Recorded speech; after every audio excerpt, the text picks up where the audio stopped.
Good morning, everybody. I am, as Jonathan said, Magnus, Magnus Hagander. I will start by apologizing. You can probably tell that my voice is not really in the game. And I will claim that that's because I've had a cold for 3 or 4 days now, and that it has nothing at all to do with whatever happened last night, because I did not have a voice yesterday either.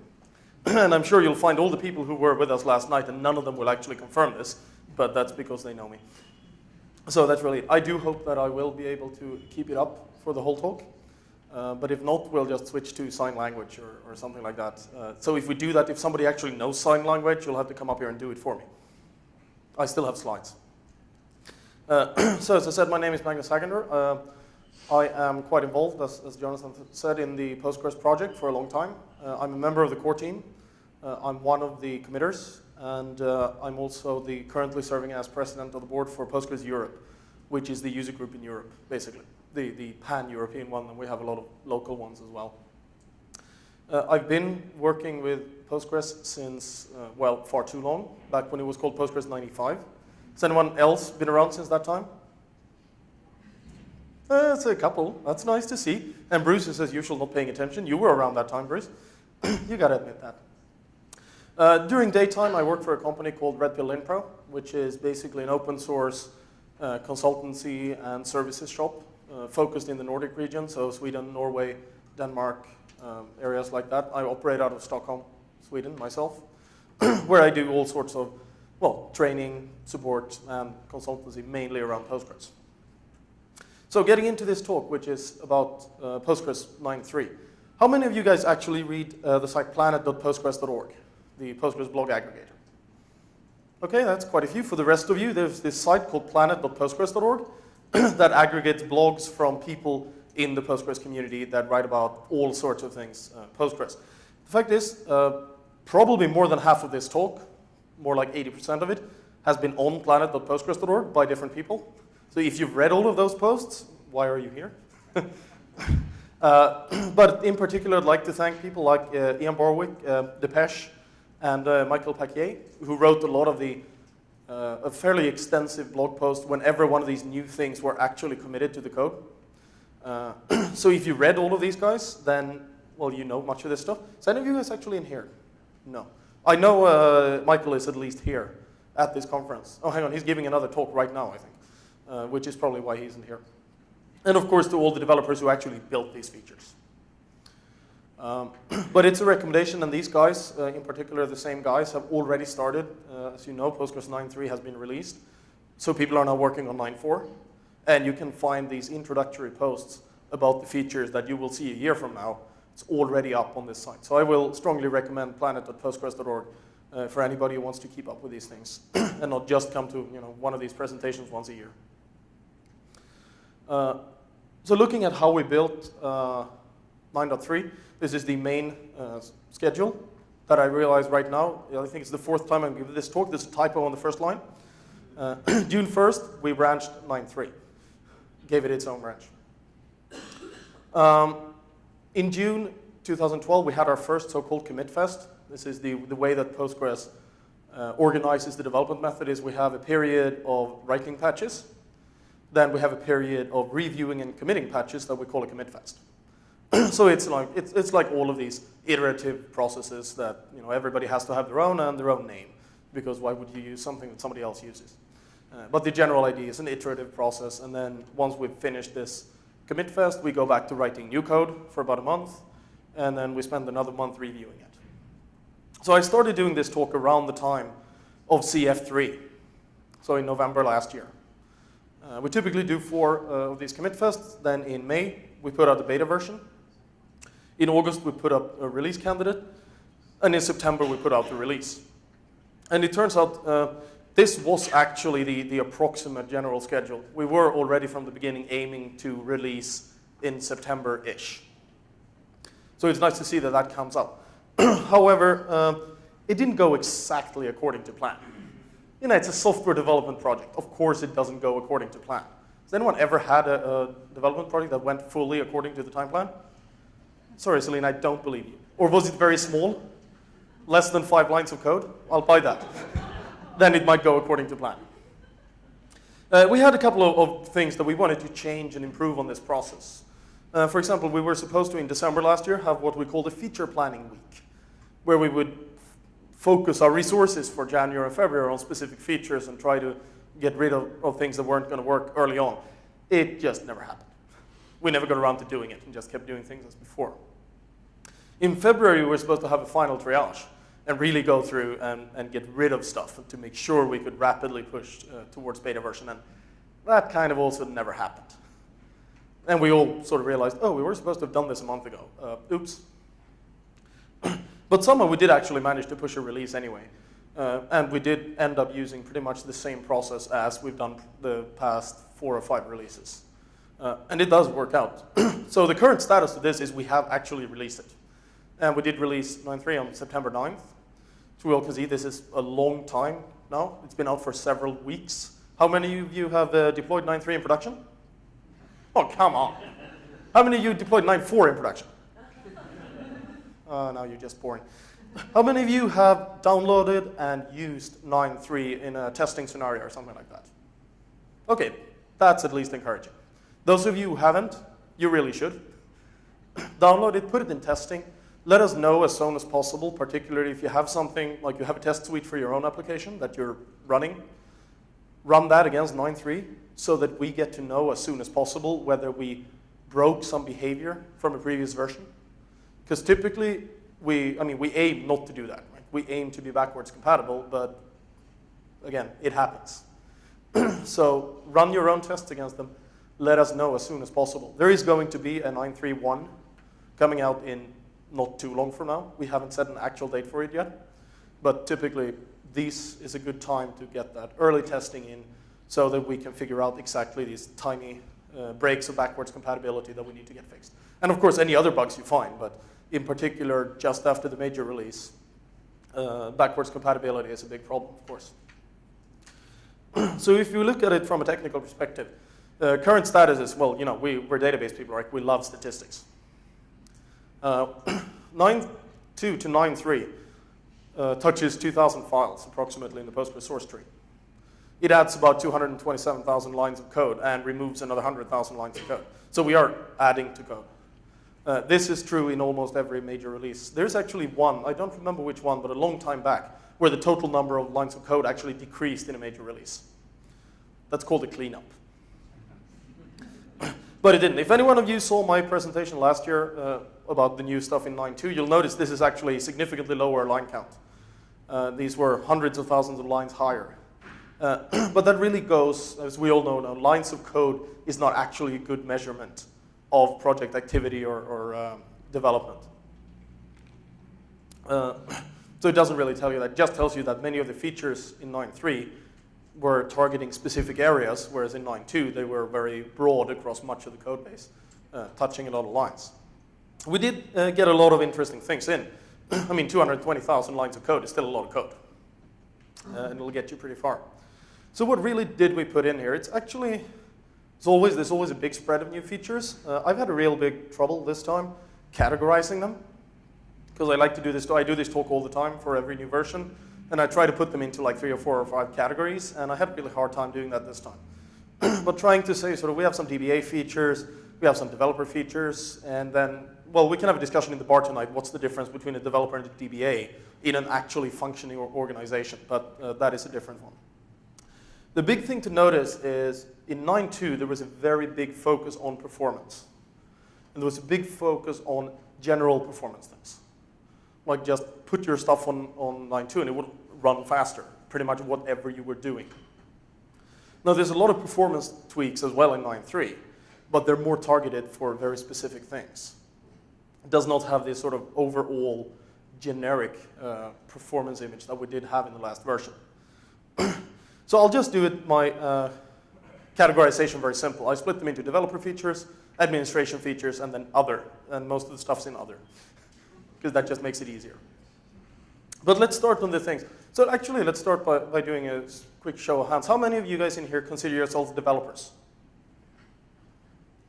Okay, DBAs? None of the above? Okay, it's a couple of people at least. There's so many different roles. I'm sure we can find this at least 2 titles per person in here as well. So on the developer side, there's some things, there are a number of things that are purely exposed through SQL. Probably the biggest individual one is something called lateral SQL queries. Does anybody know what the lateral SQL query is? Only, okay, one more person than Bruce, but I'm not sure Bruce actually knows. But he will claim to. But this is one of those things. I will willingly admit, 2 years ago, I did not know what a lateral SQL query was. I knew I wanted it. I just didn't know what it was called. Because I've run into the limitation. Because if you say, you all know what it is, right? It's one of those things you really want to know. You want it, but you have no idea what it's called until you have it. It actually surprised me greatly. I just learned recently that Oracle didn't have this either. They just added it in the latest release. I just sort of assumed they had it. Don't make such assumptions. So what's lateral support about? It's about being able to reference the part of a result set from the same level, such as a subquery or a function call list, even when this result set is dependent on other things at the same level. Did that make it clear for everyone? Did that make it clear for anyone?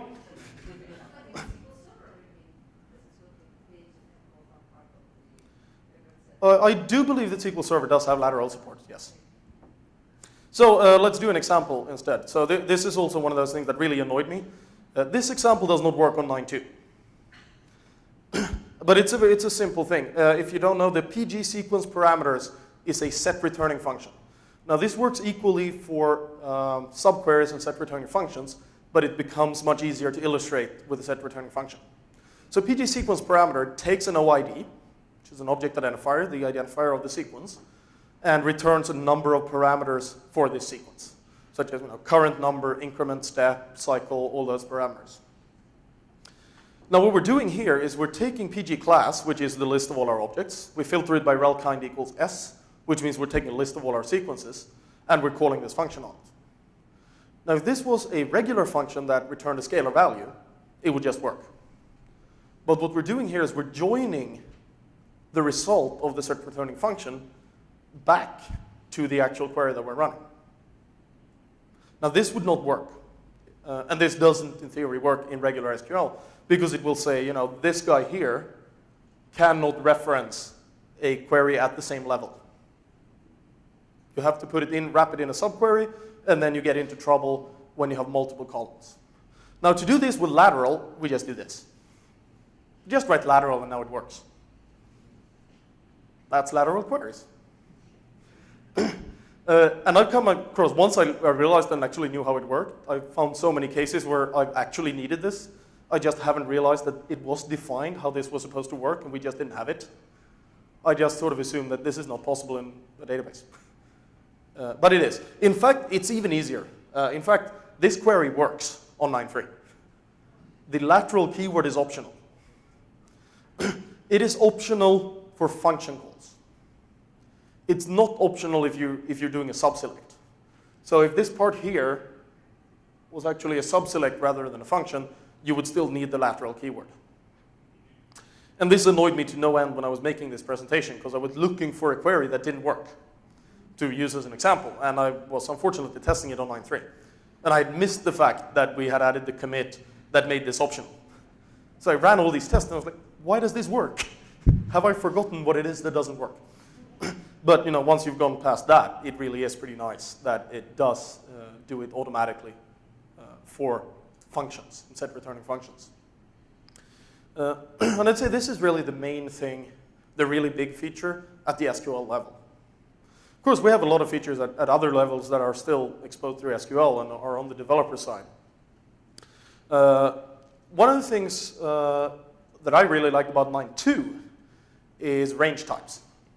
How many of you are using range types of 9.2? How many of you know what range types in 9.2 are?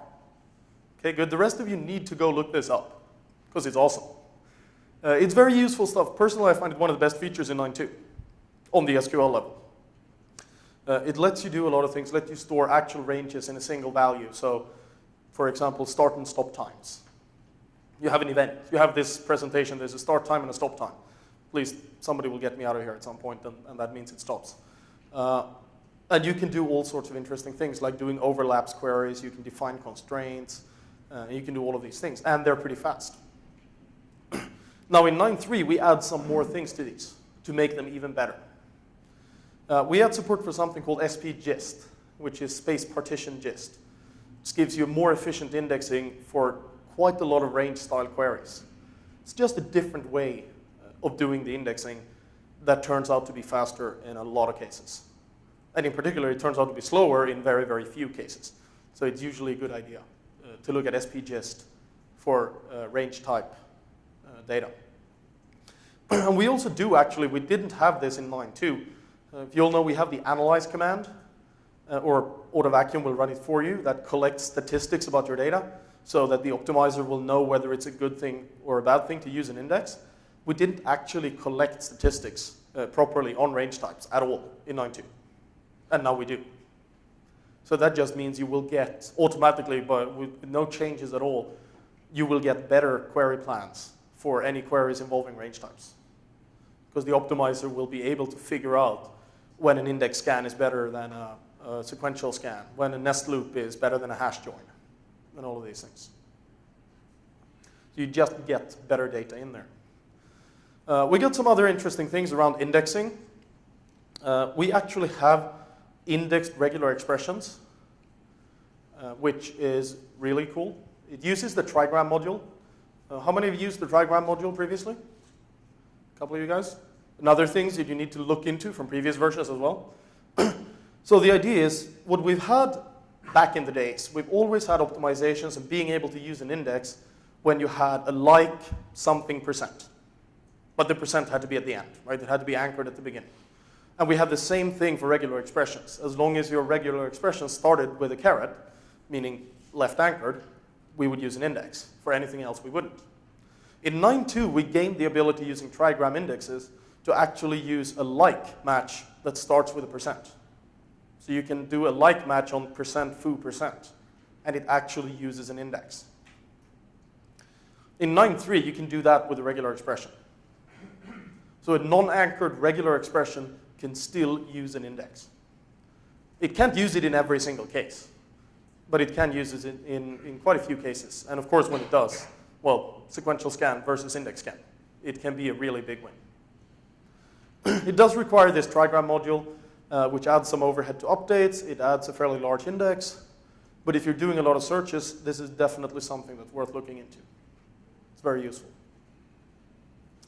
One of the most marketed feature by other people outside of the Postgres community, I think mainly, in 9.2 was JSON.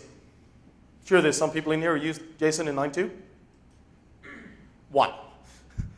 The rest of you will like 2. Oh, sorry, 2. So 9.2 added support for JSON, and it didn't actually do anything, more or less. It validated that the stuff you put into the database was JSON, and yeah, that's all it did.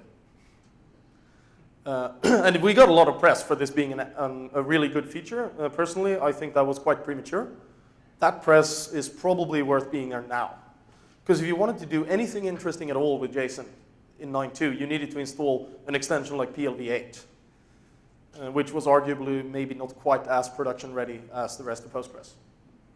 So we've done a number of incremental enhancements, and most point is we have accessors and all these functions to process the JSON data in the database now, meaning it's a fully featured data type that you can actually use for something.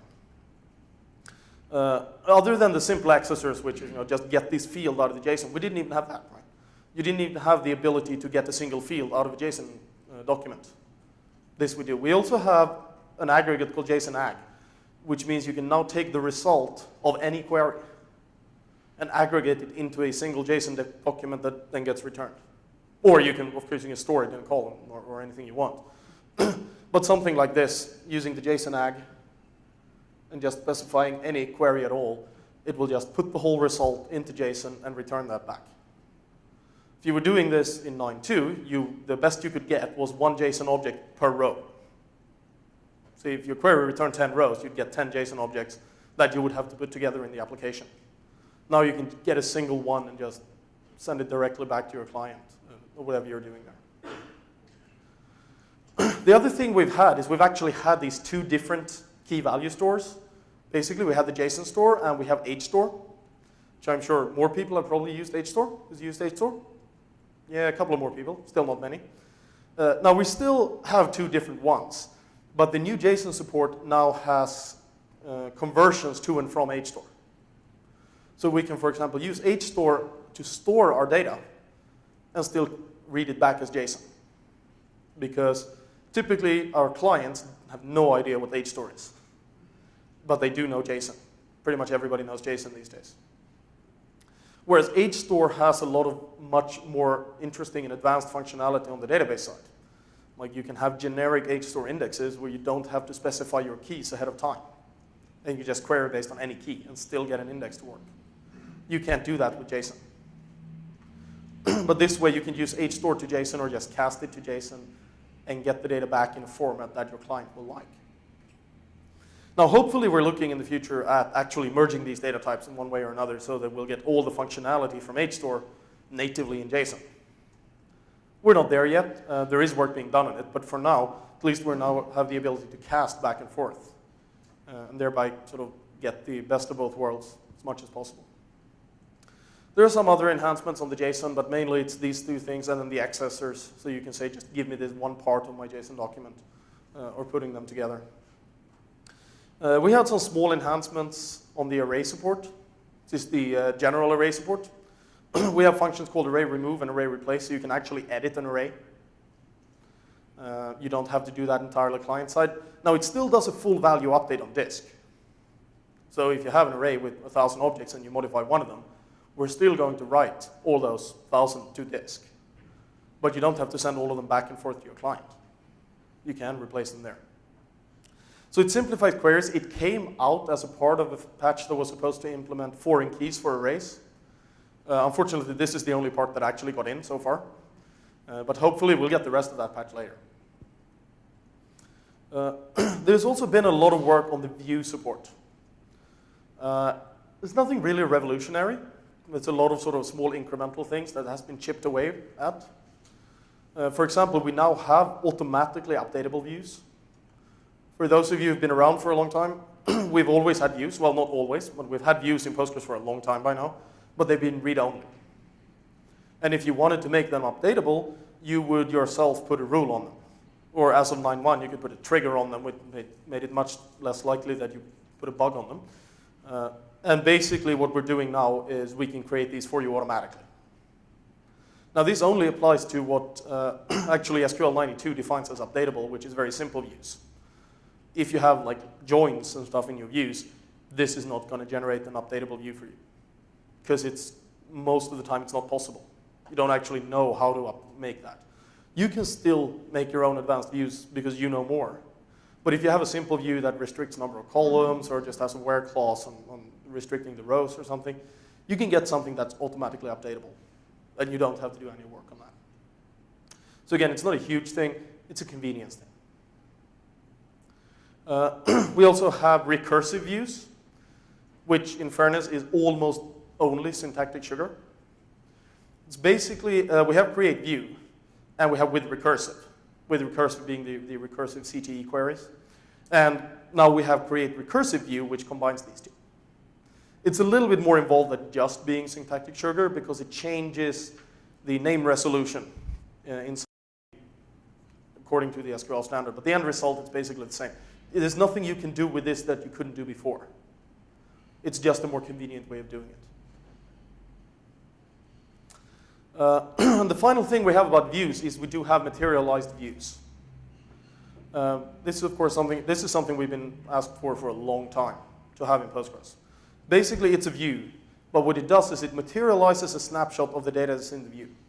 A regular view, every time you query it, it will query the underlying tables. It just rewrites the query and runs it, so it's a convenience feature. With a materialized view, the idea is when you create the snapshot of the view, it actually runs the query on the underlying data and then caches the result. Then every time you query the view, it just reads it from the cached data. And of course, the idea here is this is going to be cheaper and faster because querying all the data is expensive and slow. And you can put custom indexes on your materialized view that are different from the indexes on the table underneath it. Now, we could still do, we've been able to do materialized views this way for years and years with Postgres, but you had to do it yourself. You had to create triggers to collect your data, and you had to use rules and all sorts of complicated things, but we could do it. It just wasn't very easy. Now, this is obviously very easy. All you do is something like this. You say, instead of saying create view, you say create materialized view, and you're done. Now you can run your queries against the view, and it works fine. Then there is a command called refresh materialized view, which will rerun the underlying query and update the data in the cached view. Now in 9.3, this something that other databases typically called snapshot materialized views is the only form of materialized views that we support. There's also things like incrementally updating materialized views. We don't support that yet. Hopefully we will, but we don't yet. So we do need manual refreshing. You can use something like cron to run it, of course, but from a database perspective, it's still going to be manual. We don't have incremental refresh. So not only do we not have the automatic updating, but we also don't have the whenever you do a refresh, it will rerun the complete query. So if your underlying table is joining a couple of billion row tables, that's going to take some time. We have no way of tracking which rows have actually changed over time. And unfortunately, while you are running a refresh, there's an exclusive lock on the materialized view, and nobody can use it. This is a real problem. But not the underlying table? Not the underlying table, no. The underlying table will have a share lock, of course, since we're reading data, but they will not be exclusively locked. This is what has me putting it in most of customer cases where I've deployed this stuff so far.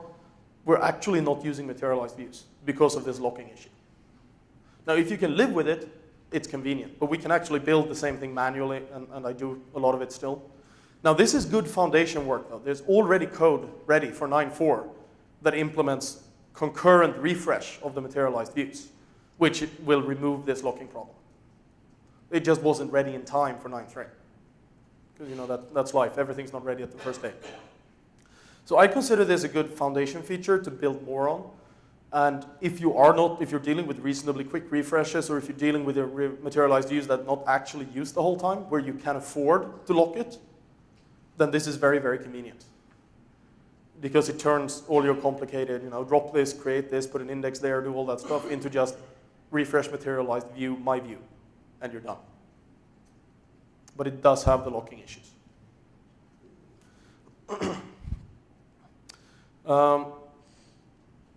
The final thing that I'm going to put under the headline of developer features, even though it sounds more like an administration feature in a way, is some enhancements to the logging. In particular, in traditional Postgres prior to 9.3, or as some would call it, legacy, right? That's old stuff. You're not supposed to be on that. You're supposed to be on 9.3. When you get an error, say a unique key violation or a foreign key violation, you just get a string. And then your application gets to parse this string to figure out which field it actually got the violation on, for example. And good luck if you have localization. You might get the string back in German or French, depending. So it's pretty hard. Now what we've done here is there's now split into separate fields. So you will get to know the constraint name that failed in a separate field, the table name affected in a separate field. You don't need to parse this. It's much easier to extract this in the client drivers. Obviously, the client drivers need to add support for this. I believe at this point most client drivers have already done that because it makes it easier for everybody. And of course, the built-in C driver has it from day one. So it lets you extract these things and do more intelligent things in your application based on this. And of course, if you're picking them up from a stored procedure in PLPGSQL, then you got the same thing. You can access them directly and get to that data.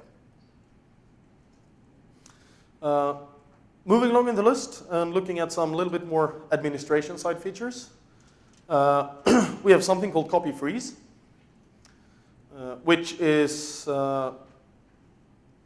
it inserts pre-frozen data, which of course helps everybody. Right now you know exactly what it means. Those of you who've dealt with large data loads in Postgres over time will actually know what it means. The problem with the data load in Postgres is when you load the data, it gets tagged with whichever transaction is loading it. And at some point during time, Vacuum is going to come along and rewrite this data.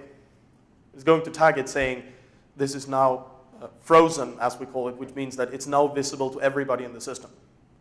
And once that is done, vacuum is done, basically. That means that all your rows are going to get written twice, which can be a problem if you're loading a couple of billion rows, and then a week later this guy comes along and stops your database for a while by creating huge amounts of I/O. Now, copy freeze will load the data and immediately tag it as visible for everyone. This is in theory a problem, because it will then become visible while it's loading to other sessions. That kind of breaks transactional integrity, which is why it's only done in newly created tables.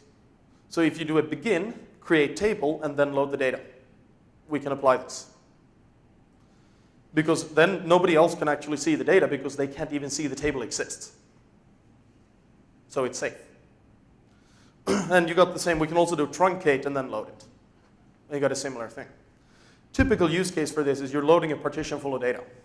You create a new partition, fill it with data, then sort of attach it to your table and then commit. And now it's safe. So what that just means is if you just run copy freeze, it might not actually do it. If it's not safe, it won't do it. Bruce? There'll be an error warning, right? Yeah, you get a warning. And we'll still load your data. But it will tell you, I couldn't freeze this for you. And then vacuum will still come along and do it. So we're not risking it for you. We'll just selectively apply the optimization. Speaking of copy, we also have copy pipe, which lets you, copy is our bulk load and unload. You can run it on the server or in PSQL, and it reads and writes to files. We just added so you can now say copy something from program, and we'll just run that in a pipe. Typical use case is something like this. We can now load a gzip file by just loading it in a pipe from Zcat. Likewise, if you want to copy to a compressed file, it's copy T to program gzip. And we'll just do that as one step. Or of course, it can be copy from a program that actually does something more complicated by extracting the data somewhere or writing the data somewhere. Postgres doesn't care. It just opens it as a pipe instead of a file and reads or writes the data to it. Yes? That worked with backslash copy? It worked with backslash copy as well, yes. So if you're using, like you're say taking log files from Apache and typing them into a database table, what happens if the web server restarts or whatever?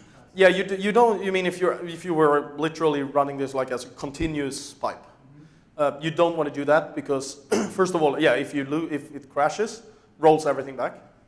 But also, if it doesn't crash, until you reach the point where you commit, nobody can see the data you loaded. So it doesn't really help you. But you can have your Apache write to a file and then compress it and load it back or things like that. But it doesn't change the situation. If you load it live, you have to use something else. You might want to use copy still, but in batches of 1,000 rows or something like this. So we've had another feature for a while in Postgres now called foreign data wrappers. This lets Postgres access data in remote databases as if they were local tables. So I can create this local table that when I query it actually ends up being a query in a CSV file or in an Oracle database or in MySQL. Or as examples, we had Redis, we had Mongo, we had ODBC, we had something called multicorn, which lets you write regular Python scripts and return any kind of data. But what's kind of embarrassing, does anyone notice something missing from this list? There's no Postgres there. We had support for Oracle and MySQL and Redis and MS-SQL and Mongo and all these things, but not Postgres. That's kind of embarrassing, really. And I think, personally, I think the reason we didn't have it is that, our strive for perfection, we didn't want to apply it until we had something that was perfect. So we never actually finished it. I think it got bounced from both 9.1 and 9.2 because it was trying too hard. Well, now we have it. Now we still have dblink. You can still use that if you want to, but you will probably, if you're querying remote Postgres databases, you will want to use the one called PostgresFDW, which is included in this thing from beginning. It adds things. It supports things like remote cost estimates. So you can have Postgres actually run and explain on the other side to figure out how many rows it's going to get back, and then use that to plan the local query. It pushes down what we call quals. So if you put a where statement on your query, it will actually push this where statement off to the other server and run it there and get the filtered data back only. Now, it doesn't do all sorts of things. It doesn't do full join pushdown, for example. If you have two foreign tables and join them, it's still going to pull the data back and join them on your place. So there's room for more optimizations, obviously, but it's still significantly more capable than DB-Link. And, we now have support for it. We still have, Oracle, MySQL, and whatever as well, but at least we can talk to ourselves now. And another thing that was added alongside of this is writable FTWs. So in 9.2 and earlier, these foreign tables were always read-only. With 9.3, you can make them read-write. So you can run an update against one of these tables in a different database, and Postgres will figure it out and run the appropriate update statement on the other side of the connection. This is, of course, dependent on the support in the specific foreign data wrapper. At the time of release, at least, only the Postgres FDW supported it. But in core, we only ship Postgres FDW and CSV files. And I don't think we're ever going to support updating a CSV file in a transactional context for Postgres. It's not the way it's supposed to be done. But it is an open API, so we expect the other FDWs to support it over time. There is probably some that support it already now, since it's been a full 2 weeks since the release. But they could have started working earlier than that. Now, this can still be slow for complicated updates and deletes, where in some cases it will actually query the data back and then run individual updates. It'll optimize as much as it can, but not always. If you're updating single rows, it will work, and it works very well.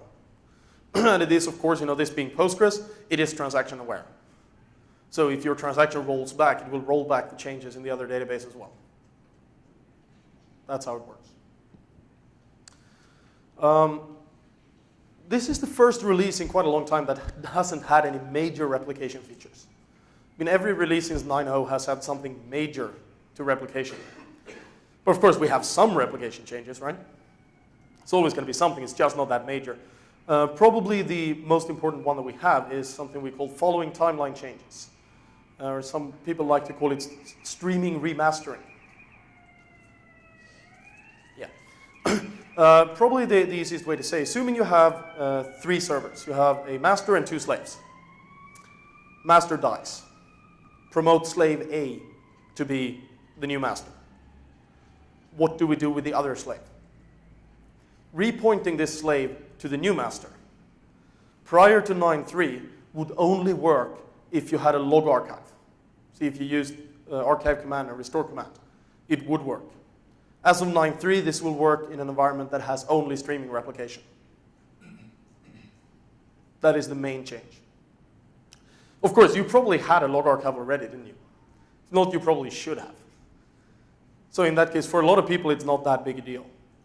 But particularly in large distributed environments where you have lots of slaves over lots of areas, you may not always have that. And in those cases, being able to do it over streaming only is very useful indeed.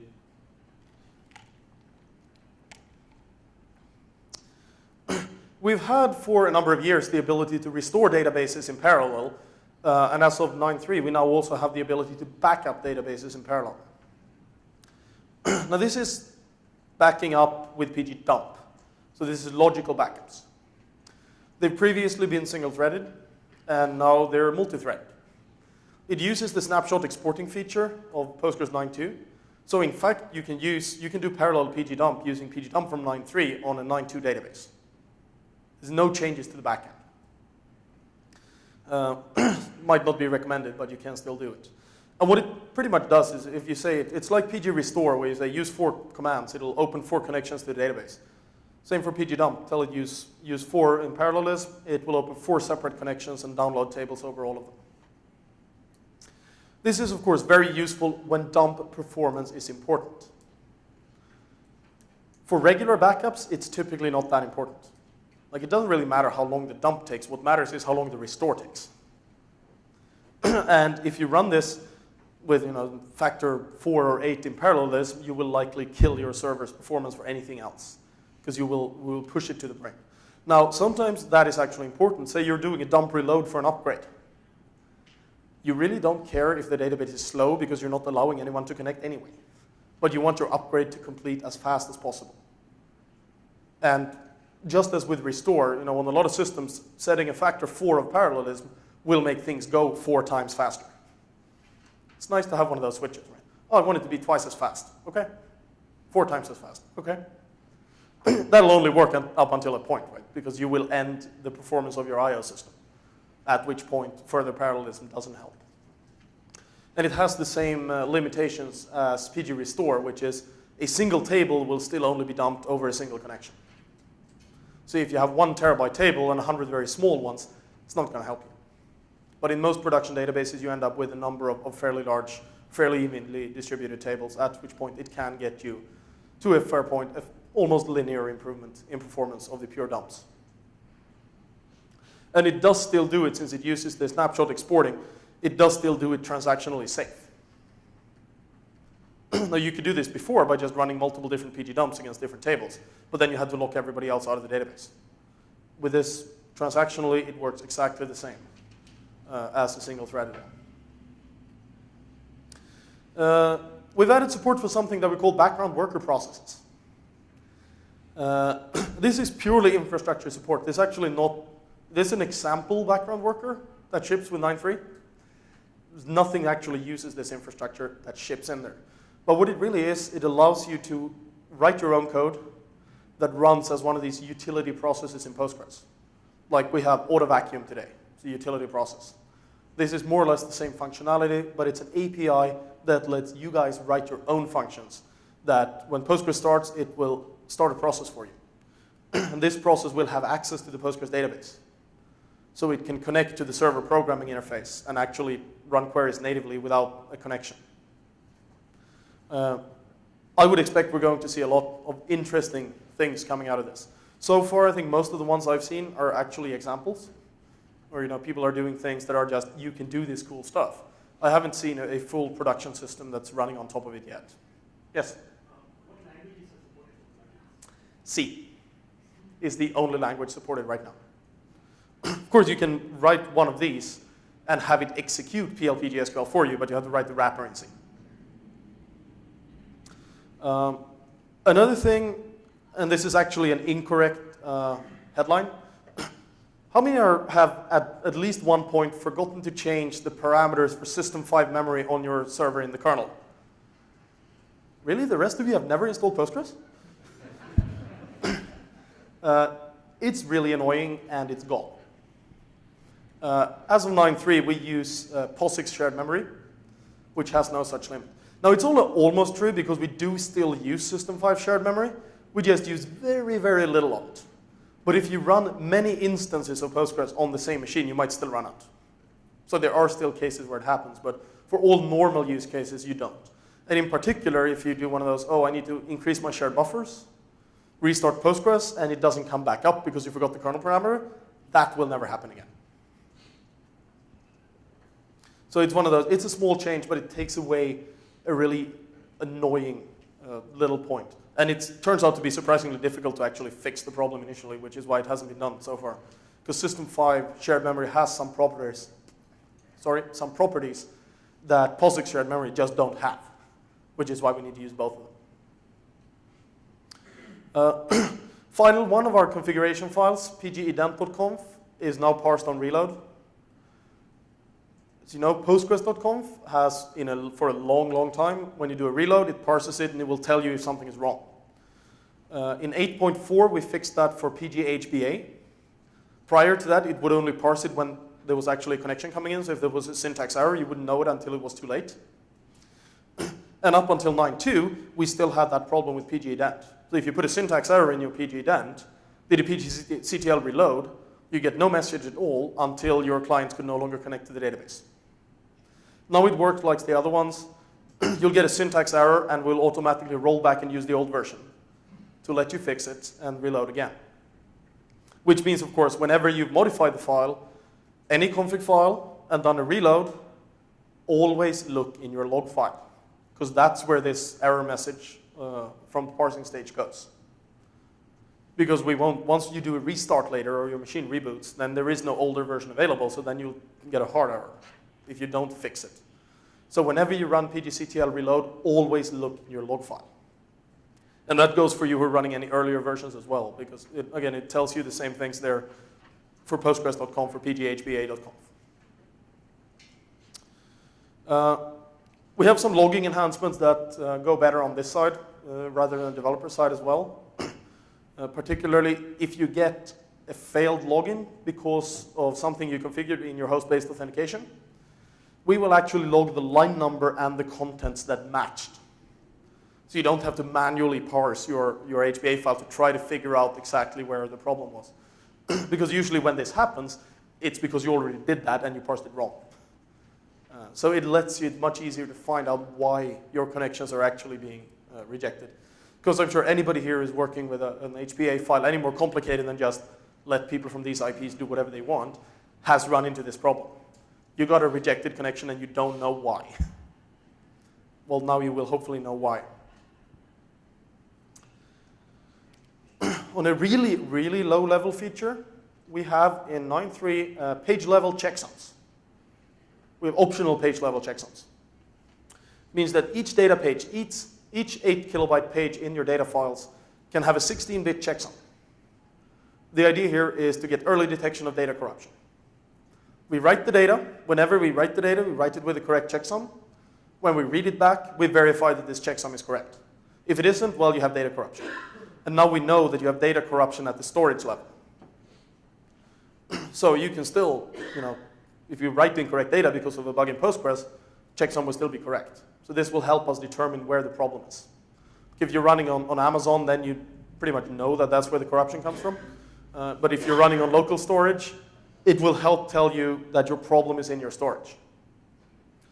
Now, of course, this comes at a cost, right? Checksum is not free. I don't think we've seen too many benchmarks yet of actual production loads. We've seen benchmarks in synthetic loads that show a fairly high overhead, and we've seen other benchmarks that show a low overhead. So you'll really need to benchmark this on your systems, but do expect that this will give you a performance hit. Unfortunately, you have to specify this when you do initdb. You cannot turn this on and off later. You have to enable it from the beginning. Once you have corruption, it's kind of too late. Yes? So I assume that you can't PG upgrade from the previous version and get your checksum? You can PG upgrade, but I don't think we can enable checksums on that. Bruce? It's correct, right? If you PG upgrade into 9.3, you can't enable checksums in that cluster. I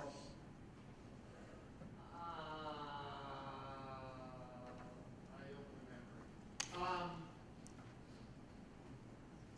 I should know the answer to that. Give me a couple minutes. Yeah, I'm pretty sure you can. We'll see. We'll have Bruce confirm it. You can PG upgrade, but you don't get the checksums enabled, I believe. Do you have a question as well? Is it the same one? No, you answered it. Okay. I was going to ask if it was at the instance level or if you could specify it. Yeah.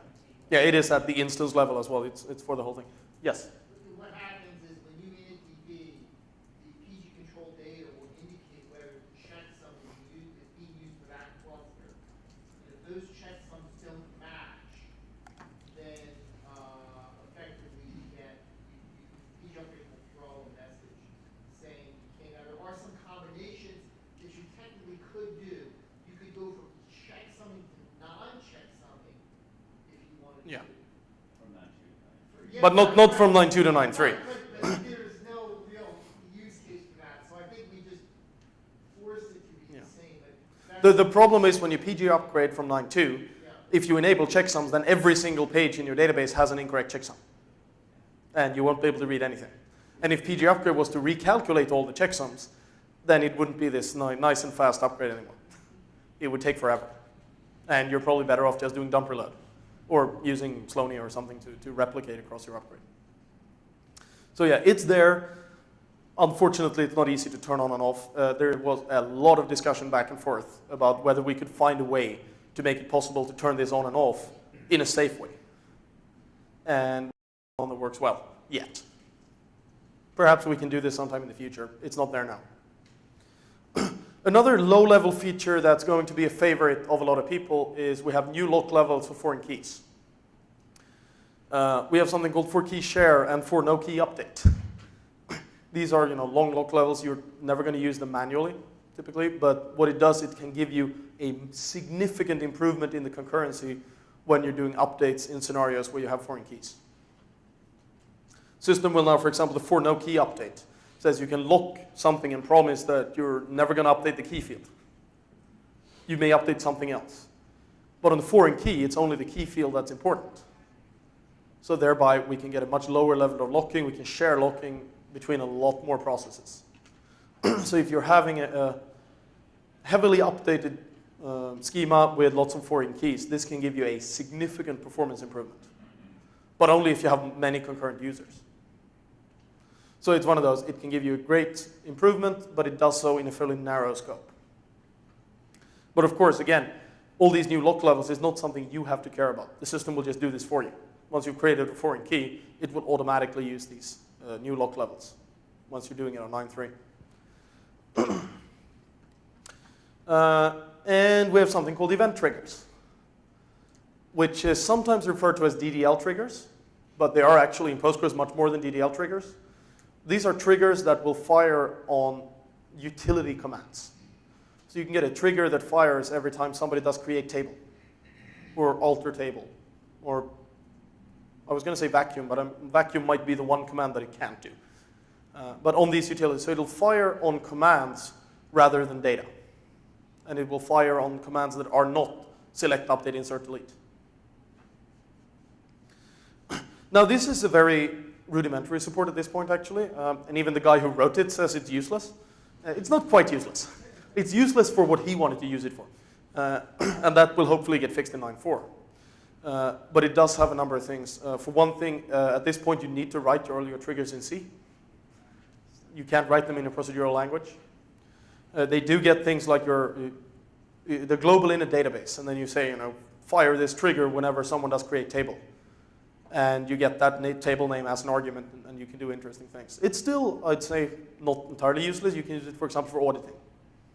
It's very useful for that. But it does have a lot of limited support. There is much more work being done on it.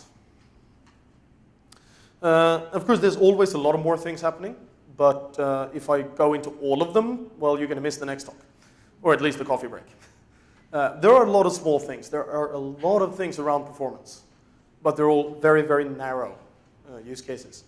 There is a very good list of, in the release note, there's a list of all the features, almost. Some features are so small they're not even listed there.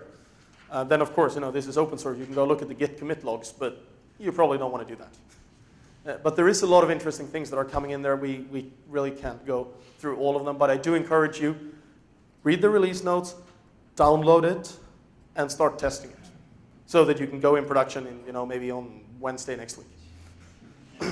Yes?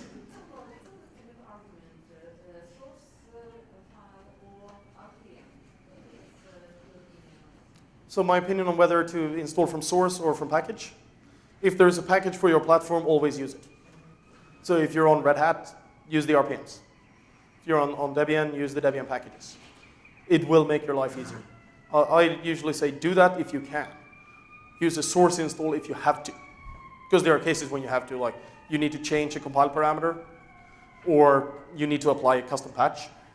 Then you will need to do that. But otherwise, I always recommend using the packages. Yes? You mentioned almost 100,000 lines of code deleted. Yeah. Were those deprecations, or was that just incidental? So that is mostly the way that diff work, that if you change a line, that turns into one insert and one delete. And I don't actually have statistics of how much is delete, but it may be just an entire function is deleted and replaced with something else. I don't think we've actually removed any function in this release, anything large at least, like user exposed. Sometimes we do, but I don't believe we did that this time.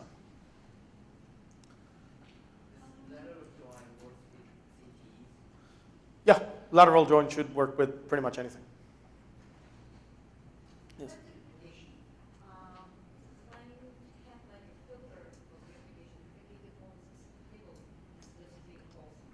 So the partial replication is the question. In the built-in binary replication, most likely not. But there is work being done on built-in logical replication, where this will be one of the core features, being able to replicate partial databases, part of the data stream. We'll see. It's on the current commit fest for 9.4. It's, on the other hand, been under development for 2 or 3 years by now. We will get there. I'm not sure if we'll have it for 9.4. and it's not there. If you need that in 9.3, you need to go to a third party like Sloaney, like Londiste, like Ricardo, these user-based replications.